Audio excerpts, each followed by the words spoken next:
Mr. Pace, how did you find out that she slept with your best friend? Well, that's interesting.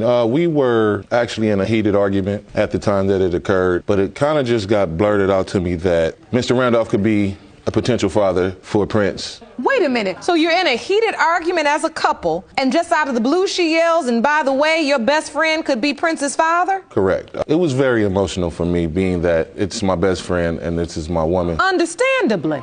Upon meeting with him, we kind of all agreed, me and him agreed, that we definitely needed to find out what was going on. I just want him to be able to understand that, and I am woman enough to admit that I made that mistake, and I want us to go forward from this situation, regardless of the results, regardless of, even though in my heart, I hope that it does show that he's the father, I just want us to still be able to be a family as we are. Mr. Pace, you are not his father. Oh, man. Continuing on with the next result. It has also been determined by this court, Mr. Randolph, you are not.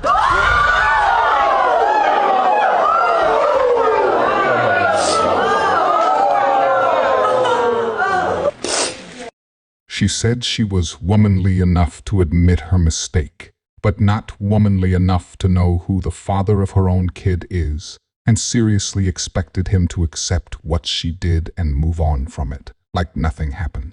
I don't want a man who's only going to judge me based on my size. Look, you just called him short. We don't want a woman that's only gonna base us based off our height. I'm 6'4", he's 5'8". But you said that he's disqualified because he's 5'8". But I didn't judge his character. But okay, but you judge his height and he doesn't qualify for you. Okay, but that's not saying. And we're saying, but look, time out. The same way he doesn't qualify for you, with your figure, a lot of guys you won't qualify for. They forgot that it is only okay when she does it, but if they do it back, that's unacceptable. I left my 28-year marriage because there was a Porsche in my driveway. But when I asked him whose it was, he said it was his and that he'd been thinking about it and researching it for a while. And he added, "Isn't it a beauty?" I couldn't believe that he'd been actively thinking about getting this expensive car that he didn't need, and then got the car and never mentioned it to me. No matter how hard I tried, he could not understand that I was upset that he'd completely left me out of this entire Porsche episode. He was functioning like a single person. He got really angry and said that I was car shaming him and that he did not need to ask my permission. He was behaving exactly like a narcissist. There's no rational discussion with a narcissist.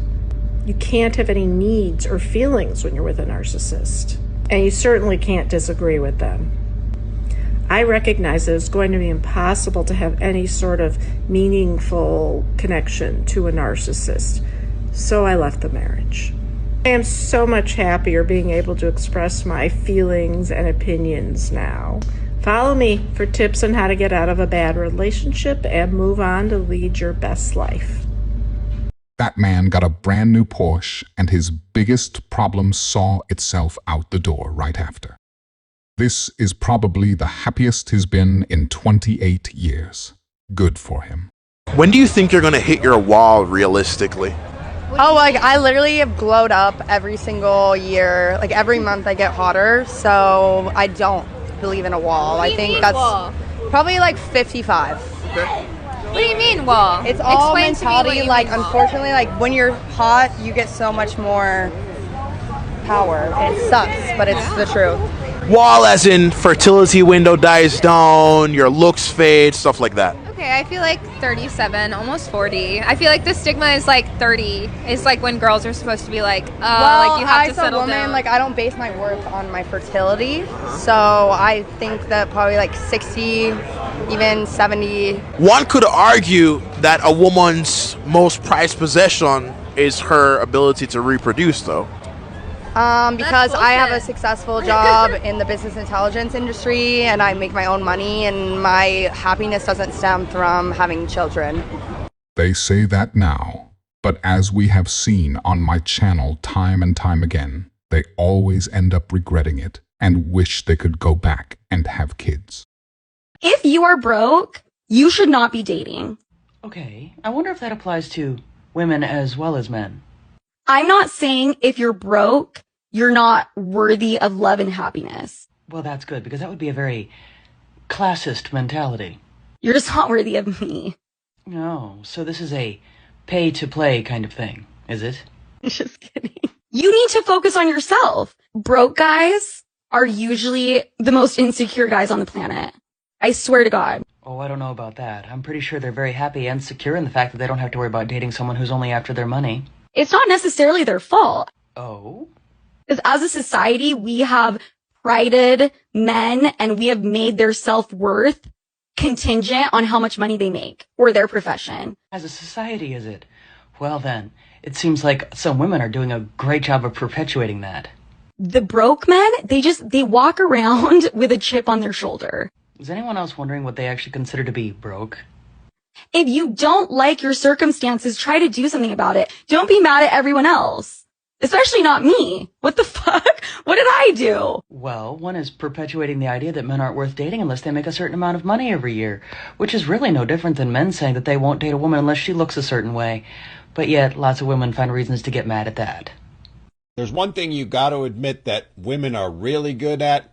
It's making everything about themselves. And that includes Father's Day, or as I usually refer to it, National Custodial Interference Day, because so many men are denied access to their children by vindictive mothers on that day. Now, we all know there's going to be a host of single mothers putting up posts praising themselves for being dad and all that other stuff. But then there's also this. So many women are let down by Mother's Day every single year, and I just want to give you permission. If you are one of those women who was let down on Mother's Day, match his energy. If he showed up with nothing, no card, no flowers, no gift, nothing, you show up with nothing. As I said, they always make it about them. Here she's telling women to match his energy and give him the equivalent on Father's Day that she got on Mother's Day. But it begs the question, what did she do the prior Father's Day? You see, she's not going to talk about how she completely ignored him then. She's not going to talk about how in the years since then, she's done nothing but bitch and complain at him, never acknowledging or appreciating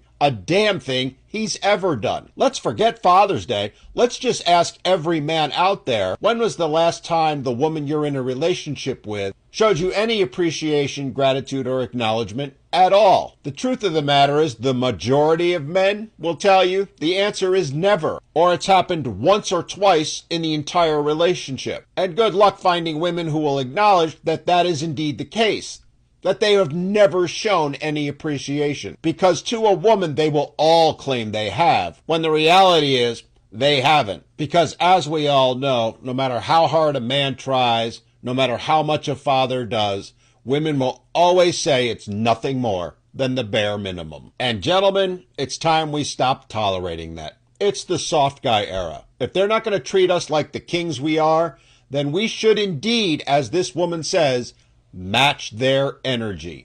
Give them in return exactly what they're giving us. Treat them the very same way they're treating us. Now, we all know they're not going to like that, and they'll be out making a ton of videos attacking men like this woman did. To which I say, too bad, so sad. Until you ladies decide to start showing men the respect and acknowledgement that they deserve, we have no obligation to show you any in return. We're going to indeed match your energy, not just on Mother's Day, but every day of the week. So buckle up, ladies. Stock up on your boxed wine, your cat food, and all the other things you need to cope, because men are done with it all and walking away.